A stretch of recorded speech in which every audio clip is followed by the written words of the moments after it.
नमस्कार दोस्तों, स्वागत है मेरे YouTube चैनल पर जहां पर फाइनेंशियल लिटरेसी के बारे में बात की जाती है और हम यहां पर पर्सनल फाइनेंस से रिलेटेड एक और वीडियो लेकर आ गए हैं। आज हम एक ऐसे टॉपिक पर बात करेंगे जो शायद सभी की लाइफ में इम्पैक्ट करता है और वो है इन्फ्लेशन। बात हम इन्फ्लेशन पे ही करेंगे, लेकिन उसमें थोड़ा डेप्थ में जाकर हम बात करेंगे लाइफ स्टाइल इन्फ्लेशन के बारे में। लाइफ स्टाइल इन्फ्लेशन एक ऐसी इनविंसिबल चीज़ है जो आपको दिखाई नहीं देती, लेकिन वो आपको इम्पैक्ट ज़रूर करती है। लाइफ स्टाइल इन्फ्लेशन को समझना हर इंसान के लिए बेहद ज़रूरी है, जिसकी भी सैलरी में इंक्रीमेंट लगता है या फिर जिसके भी बिजनेस में प्रॉफिट बढ़ते हैं। रिटेल इन्फ्लेशन के बारे में तो आपने सुना ही होगा। अभी हाल ही में जून 2025 में रिटेल इन्फ्लेशन 2.1% पर आ गई है, जो कि 6 ईयर का एक लो माना गया है, जो कि लास्ट 6 ईयर में सबसे लोएस्ट लेवल पर है। लेकिन एक चीज़ और यहाँ पर है जो आपको चुपचाप खा रही है, वो है लाइफ स्टाइल इन्फ्लेशन। आइए समझते हैं लाइफ स्टाइल इन्फ्लेशन होती क्या है, ये हमारी लाइफ में इम्पैक्ट कैसे करती है और हम किस प्रकार से इससे अछूते नहीं हैं।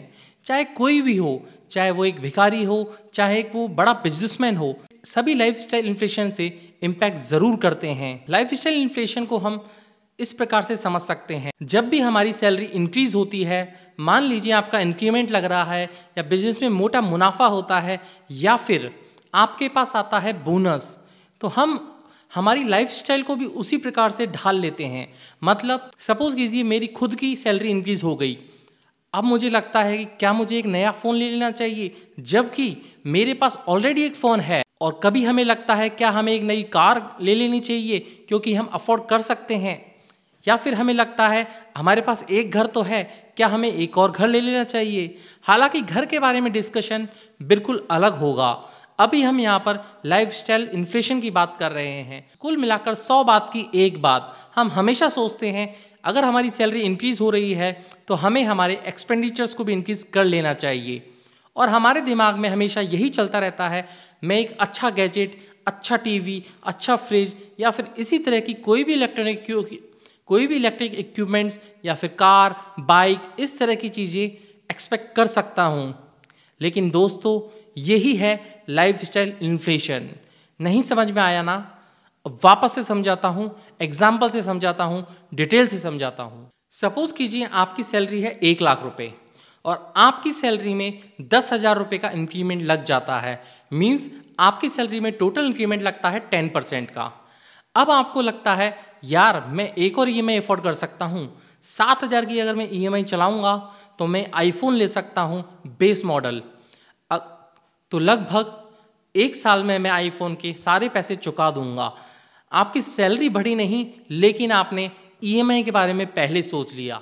इस प्रकार से सैलरी जैसे ही इंक्रीज होती है वैसे ही आप अपने आप को अपग्रेड करना चाहते हैं, जबकि ये सही वक्त नहीं होता है, क्योंकि लाइफ स्टाइल इन्फ्लेशन आपको बुरी तरह से खा जाएगी। बिना सोचे समझे अगर आप ऐसी कोई भी चीज़ ले लेते हैं तो आपके लॉन्ग टर्म फाइनेंशियल गोल्स पर काफ़ी फर्क या फिर काफ़ी असर देखने को मिलता है। तो अब आपको समझ में आ गया होगा कि लाइफ स्टाइल इन्फ्लेशन क्या है। लाइफ स्टाइल इन्फ्लेशन बेसिकली अगर आपके इंक्रीमेंट लग रहा है, बोनस आ रहा है, सैलरी इंक्रीज हो रही है, तो उसी हिसाब से अपने खर्चों को इंक्रीज कर लेना, ये कहलाती है लाइफ स्टाइल इन्फ्लेशन। अब यहाँ पर सवाल उठता है कि लाइफ स्टाइल इन्फ्लेशन के बारे में समझना इंपॉर्टेंट क्यों हो जाता है। चलिए समझते हैं आखिर लाइफ स्टाइल इन्फ्लेशन हमारे जीवन में या फिर हमारे लाइफ में किस प्रकार से इम्पैक्ट करती है। जब आपकी सैलरी इंक्रीज होने लगती है तो कई बार क्या होता है कि आप अपनी EMIs को इंक्रीज कर लेते हैं और उससे पहले ही क्रेडिट कार्ड को स्वैप करके एक्सपेंसिव गैजेट्स या फिर एक्सपेंसिव चीज़ें खरीद लेते हैं, जबकि आपकी सैलरी तब तक बड़ी नहीं होती है, सिर्फ इस उम्मीद में कि भाई मेरी सैलरी तो नेक्स्ट मंथ से इंक्रीज हो ही जाएगी। और इस प्रकार से धीरे धीरे आप डेट ट्रैप के अंदर फंस जाते हैं। और यही है लाइफ स्टाइल इन्फ्लेशन का पहला ड्रॉबैक, डेट ट्रैप। अगर आप डेट ट्रैप में फंस जाएंगे या फिर इस प्रकार से जिएंगे, लाइफ स्टाइल इन्फ्लेशन आप पे इस प्रकार से इम्पैक्ट करेगी, तो होगा क्या, आपके लॉन्ग टर्म गोल सारे इम्पैक्ट करेंगे। सपोज कीजिए आपने 10 साल का लॉन्ग टर्म गोल बना रखा है घर खरीदने का, तो 100% श्योर है वो इम्पैक्ट करेगा। सपोज कीजिए आपने 5 ईयर का हॉलीडे जाने का प्लान बना रखा है, वो भी इम्पैक्ट करेगा। और इस तरह से लाइफ स्टाइल इन्फ्लेशन हर एक इंसान पे इम्पैक्ट करती है और आपके फाइनेंशियल गोल्स तक पहुंचने का टेन्योर को इंक्रीज करती जाती है। क्योंकि आप यहाँ पर डेट ट्रैप में फंस जाते हैं तो आप इन्वेस्टमेंट तो छोड़िए, आप उसके ईएमआई भी नहीं भर पाते हैं। मैं कई ऐसे लोगों को जानता हूँ पर्सनली जिनकी सैलरी से ज़्यादा ईएमआई आती हैं, क्योंकि आजकल एनबीएफसी क्या करते हैं, हाई इंटरेस्ट रेट पर लोन दे देते हैं और उनकी ईएमआई क्या आती है वो आप खुद तय कर लीजिए। अगर आप 18, 20 या 22% के इंटरेस्ट रेट पर लोन लेंगे तो उसकी ईएमआई क्या आएगी। तो दूसरा सबसे बड़ा नुकसान है कि अपने गोल को अचीव नहीं कर पाना in the long run. Number 3, कभी कभी क्या होता है जब आप डेट ट्रैप में फंस जाते हैं और आप अपने गोल्स को अचीव नहीं कर पाते हैं तो मेंटली भी डिस्टर्ब रहते हैं और इस प्रकार से बिगड़ती है आपकी घर का बजट, जिसे हम मान सकते हैं budget crisis. Means basic necessity grocery के सामान खरीदने में आपको दिक्कत आने लगती है। कहने का मतलब ये है कि एसेंशियल नीड्स भी आपकी फुलफिल नहीं हो पाती हैं और यहीं पर आप और स्ट्रेस में आते हैं। अब हम बात करेंगे उन रेड फ्लैग्स की जिससे आपको बचना चाहिए। नंबर 1, क्रेडिट कार्ड का डेट को इंक्रीज करना। सबसे बड़ी प्रॉब्लम यह है, अगर आपको क्रेडिट कार्ड मैनेज करना नहीं आता है तो आप क्रेडिट कार्ड को मत लीजिए। इवन दो मैं खुद आपको पढ़ा रहा हूं, लेकिन मैं क्रेडिट कार्ड सोचता हूं नहीं रखूं, लेकिन बेयर मिनिमम मैं एक क्रेडिट कार्ड ज़रूर रखता हूं। बट मुझे क्रेडिट कार्ड पर्सनली बिल्कुल भी पसंद नहीं है, क्योंकि मैं खुद भी अपने आप को कंट्रोल नहीं कर पाता और ज़्यादा से ज़्यादा चीज़ें खरीद लाता हूं। अगर आपके साथ भी ऐसा हो रहा है कि आप क्रेडिट कार्ड में मिनिमम ड्यू पे कर रहे हैं तो समझ जाइए ये एक आपके लिए रेड फ्लैग है, क्योंकि आप लाइफ स्टाइल इन्फ्लेशन की तरफ धीरे धीरे जा रहे हैं। अगर आप दूसरे को देखे देख चीज़ें खरीद रहे हैं बिना किसी फाइनेंशियल गोल के या फिर बिना किसी प्लानिंग के, तो समझ जाइए ये भी एक रेड फ्लैग है और आप खुद ब खुद लाइफ स्टाइल इन्फ्लेशन के पीछे भाग रहे हैं। हमेशा ही आपको ये ध्यान रखना है कि डेट टू इनकम रेशो आपका 40% से ऊपर नहीं होना चाहिए। मींस अगर आप 1 लाख रुपए की सैलरी है तो आपका डेट 40,000 से ऊपर नहीं होना चाहिए।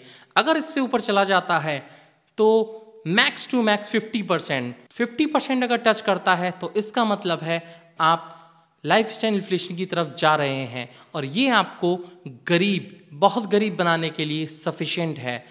आप इन्वेस्टिंग तो छोड़िए, आप बिल्कुल भी इस डेट ट्रैप से बाहर निकलना आपके लिए काफ़ी कठिन हो जाएगा, काफ़ी मुश्किल हो जाएगा। तो चलिए अब बात करते हैं कि लाइफ स्टाइल इन्फ्लेशन से कैसे बचा जाए। नंबर 1, जब भी आपकी सैलरी में इंक्रीमेंट हो तो हमेशा ध्यान रखिए कि अपने एक्सपेंस ग्रेजुअली बढ़ाएं, धीरे धीरे बढ़ाएं। सडन अगर आप अपने एक्सपेंस बढ़ाएंगे तो आप 100% लाइफ स्टाइल इन्फ्लेशन का शिकार जरूर होंगे। नंबर 2, अपने फाइनेंशियल गोल्स को हमेशा प्रायोरिटी पे रखिए कि मुझे लॉन्ग रन में ये करना है, मुझे 5 ईयर्स में हॉलीडे जाना है, मुझे 10 ईयर में वर्ल्ड टूर करना है, मुझे 15 ईयर में एक अच्छा घर लेना है, 20 ईयर में बच्चों की शादी करनी है, etcetera etcetera. Number 3, credit card का यूज़ आप लिमिटेड रखें। Max to max credit card का यूजेस 20 से 30% से ऊपर नहीं होना चाहिए। अगर 25 से ऊपर जा रहा है तो ये भी आपके लिए एक रेड फ्लैग बन रहा है। और इसी के साथ इस वीडियो को मैं कंक्लूड करना चाहूँगा और आज हमने सीखा कि लाइफ स्टाइल इन्फ्लेशन एक साइलेंट किलर है और वो किस प्रकार से आपके इन्वेस्टमेंट गोल्स, फाइनेंशियल गोल्स को इफेक्ट कर रही है और किस प्रकार से आपकी पर्सनल लाइफ बेसिक से बेसिक नेसेसिटीज के लिए भी प्रॉब्लमेटिक बनती जा रही है। तो अगर सोच रखा है कि मुझे इस तरह की किसी भी सिचुएशन में नहीं पड़ना है तो आपको लाइफ स्टाइल इन्फ्लेशन से निकलना होगा। आपको अपने गोल्स को प्रायोरिटाइज करना होगा, आपको डेट ट्रैप में नहीं फंसना होगा, आपको अपने क्रेडिट कार्ड का यूटिलाइजेशन सही से सीखना होगा और आपको अपने पर्सनल फाइनेंस को अच्छे से मैनेज करना आना चाहिए। बाकी हम तो हैं ही पर्सनल फाइनेंस के बारे में आपको जानकारी देने के लिए। सबसे बड़ी प्रॉब्लम यह है कि लाइफ स्टाइल इन्फ्लेशन क्या करता है, आपकी प्रोग्रेस को स्लो कर देता है और कई मायने में देखा गया है कि ये आपकी प्रोग्रेस तो छोड़िए, डी ग्रोथ स्टार्ट हो जाती है, क्योंकि जब आपकी सैलरी से ज़्यादा ईएमआई हो जाती है तो आपकी डी ग्रोथ स्टार्ट हो जाती है। सबसे इंपॉर्टेंट होता है आपके खर्चों को कंट्रोल करना और इसी से आप बच सकते हैं लाइफस्टाइल इन्फ्लेशन से। तो दोस्तों आज के लिए इतना ही। अगर आपको लगता है कि हम आपके इन्वेस्टिंग की जर्नी में कुछ वैल्यू ऐड कर पा रहे हैं तो प्लीज़ मेरे इस चैनल को सपोर्ट कीजिए, मेरे चैनल को सब्सक्राइब कीजिए, वीडियो को लाइक कीजिए, शेयर कीजिए और कमेंट करना बिल्कुल भी मत भूलिएगा। Signing off, this is Pushpen. जय हिंद।